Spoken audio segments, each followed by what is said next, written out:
அனைவரும் அறிந்தது தமிழரின் திருநாள் பொங்கல் மற்றும் அதற்கு அடுத்த நாளான மாட்டுப் பொங்கல். இன்று மாட்டுப் பொங்கல் மட்டுமல்ல, திருக்குறள் உலக பொதுமுறையான திருக்குறளை இயற்றிய திருவள்ளுவர் தினமும் கூட. பெரும்பாலானவருக்கு இன்று மாட்டுப் பொங்கலோட நிறுத்திக்கிறாங்க. திருவள்ளுவர் தினம் அப்படிங்கிறது பெரும்பாலும் யாருக்கு தெரியறதில்லை. ஸோ திருவள்ளுவர் மற்றும் திருக்குறள் பற்றி ஓரிரு வார்த்தைகள் பேச விரும்புகிறேன்.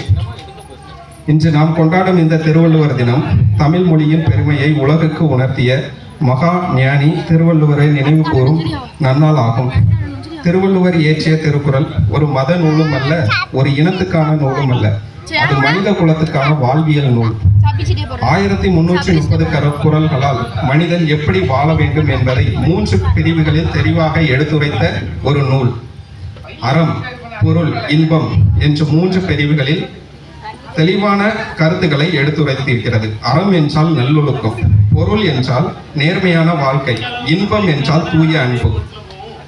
அகர முதல எழுத்தெல்லாம் ஆதி பகவன் முதற்றே உலகு என்ற முதல் குறளில் இருந்து உலக வாழ்க்கையின் அடிப்படையை எளிய வார்த்தைகளில் சொல்லி தந்தவர் திருவள்ளுவர். இன்றைய காலத்திலும் நேர்மை, ஒழுக்கம், பிறரை மதித்தல், உழைப்பின் மேன்மை போன்ற பண்புகளை நமக்கு கற்றுத் தருவது திருக்குறள் தான். நாம் திருவள்ளுவரை சிலையாக மட்டும் பார்க்காமல் அவர் சொன்ன கருத்துக்களை நம் வாழ்க்கையில் நடைமுறைப்படுத்த வேண்டும். நம் பிள்ளைகளுக்கு திருக்குறளை படிக்க மட்டுமல்ல, அதன்படி வாழவும் கற்றுத் தருவோம். திருவள்ளுவர் தினமான இன்று நம் அனைவரும் நல்ல மனிதர்களாக வாழ்வோம் என்று உறுதி எடுத்துக்கொள்வோம். திருவள்ளுவர் புகழ் வாழ்க, தமிழ் மொழி வளர்க. நன்றி, வணக்கம்.